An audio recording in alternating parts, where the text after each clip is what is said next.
Hey YouTube, it's Dimitri, and today we are back at the job market here. So I took a break, as many of you knew, back in August of last year. I gave a 6-month notice. I had this big transition period when I left my last job. I just wanted to go out on good terms. I didn't want to line anything up, expect a company to wait for me and have a weird juggling period in general.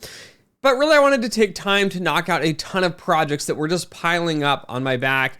A lot were friends or acquaintances, universities, for example. So I've been traveling around talking at a variety of universities with their quant programs. I can't really do that when I'm working full time for a company that's needs 40 plus hours a week.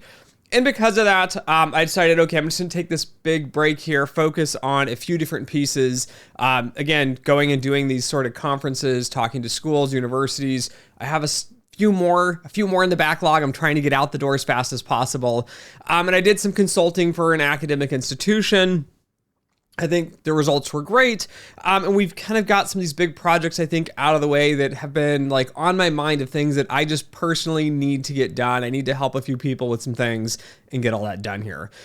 That's all wrapped up. And then on top of that now, is it starting to come full circle here? I'm starting to get back in the grind.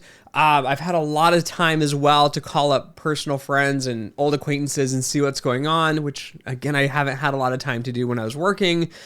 And one of these frustrations that's coming up across industry is there going to be a lot of the AI, ML issues now. We see risk teams, which blows my mind, running off into pro AI, pro risk. We're going to be doing all this AI and automation, and we're going to throw out the window SR 11.7. I've seen entire posts about it. Oh, it's all outdated. Deterministic pricing, deterministic modeling is nowhere to be found. And we have the AI governance framework, and it's going to be amazing, and it's going to be stellar, and we're already doing all this. So I'm like, this is complete crap. So I pick up my phone and I call a buddy of mine at a few of these firms that are spouting this, and they're like, no, this is not what's going on.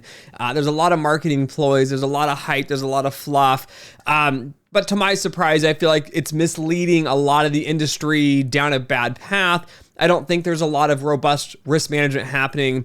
And this is driving me to want to come back of you need someone who understands the math and the logic, which LLMs, it's just math, it's probability that's being baked in. And yes, it's interesting and there's some great outcomes from it and it's been efficient. And I've been talking to a few of my friends at some of these big, large global banks as well, who are actually doing great use with the Gen AI LLM frameworks and are getting some efficiencies. And no, they're not decisioning on a lot of this because it's too risky. They have real risk managers, good CROs, heads of model validation, even first line of defense model development teams that understand use cases, applications, and why you should and shouldn't use things in specific scenarios here.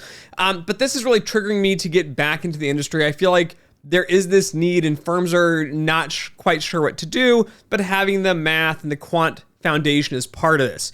Now, on the flip side, this is going to be one of the frustrations is if you're looking to hire someone like myself, because I'm out looking for a new job here, you need to be able to understand risk management as an entire holistic framework here.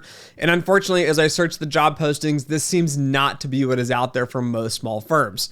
And what I mean by this, I see a lot of postings and it's you need to know RCSAs, which are risk control, self-assessments, and all this compliance and legal. And that's what we're looking for is a risk person. And they think risk is going to be compliance, corporate governance. And then I see other firms that are thinking risk management is only their core business, but nothing else. So there was a firm that thought that credit risk, that was the only type of risk they needed to manage. They didn't want to do all of the compliance, RCSAs, all that other stuff. All they needed to manage was going to be the credit risk, and that's all they wanted to do. And I look at a lot of investment funds out there, and they're like, oh, our business is market risk. That's the only thing that matters is market risk. And so all they want to focus on is market risk. My skill set can do those, but I'm looking for a firm, I'm looking for a job that values risk management as a ERM, an enterprise risk management framework here that brings under the umbrella both the qualitative and the quantitative sides together to do actual risk management. I had an opportunity to be a CRO. Again, it was one of those siloed things, and I was not interested in doing siloing. I needed to do actual risk management where we look at market, credit, ops, and again, the regulatory risks and putting a framework together and managing all that. And then if you want to split out, some of these a little more granular, like liquidity risk and, funding and all these other sorts of things that kind of tie into this, it's a whole framework. That's what risk management is. That is really the job I'm looking for, is a job where you can actually do full risk management. Now, it could be a CRO position. It could be a head of model validation, could be a head of model development there. But looking for someone that's really looking for risk management practices, deeper understandings of making quality decisions to manage that risk. Again, risk management is supposed to be the second line of defense. It's supposed to be pushing back on the first line, so you have this balance here, right? That's what a lot of the regulations came out of the Dodd-Frank Act in 2007, 2008, from that whole crisis that ballooned out of that. The second piece here I've been looking for as well is looking for something that's just head of research. So I built out research teams. Again, I built out all the risk management, model development, validation teams at other firms from the ground up, from scratch, with nothing there. I've worked at large global banks, big regional banks as well, doing all the risk management side. On the flip side of that, the research side is going to be research that is focused on actual useful, academically, I guess, valued research. I am not looking to do alpha research. I've had offers to do alpha research. It's interesting. You would have to call me and pitch me and explain to me why you would need me or want me to do alpha research. Alpha research is typically like, how do we make money, find relationships, build a model, trade off of it, and then when that starts to break down, find a new relationship and do that. I am more interested in actual value on an academic stance of inventing, some sort of new transformation methodology to enhance stationarity testing to get a better outcome when you're building a time series model. My papers, again, have been around the kurtosis conjecture, which is looking at residual distributions from AI and ML models and actually looking at accuracy. And yes, I'm not talking LLMs when I talk AI, I'm talking actual automation within this modeling framework and decision-making process, like decision scientists, for example. But looking at residuals on these sorts of models to interpret the amount of information extracted from an actual model. So explainability in the ML AI space there, but more on the ML and statistics space. That's an example. Another paper we just published was synthetic weight of evidence. So it's how do you take sparse data and create realistic relationships with monotonic relationships so that you have an insightful explainability piece within the modeling, but also you increase accuracy and robustness of your actual models through estimation of using weight of evidence transformations to estimate that, right?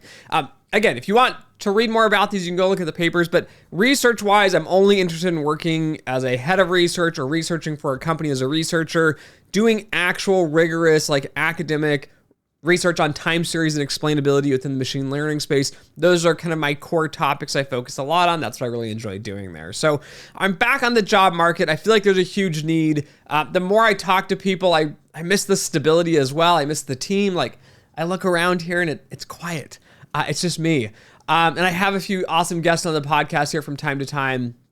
I've been extremely busy, if you haven't known, planning the Quant conference here as well. So that's been taking up a lot of my time, something I wanted to get off my plate before I started spinning back into full-time roles here. That conference is going to be in April here, so I'm wrapping up less than a month out, and now I'm starting to transition for that job. So if you're interested in chatting with me about job opportunities, potential hires, those sorts of things, you can reach out to me on LinkedIn. I'll put a link in the description below. I'll put a link to my website below as well, so you can always just go to the Contact Us page on the website and you can reach out to me through email.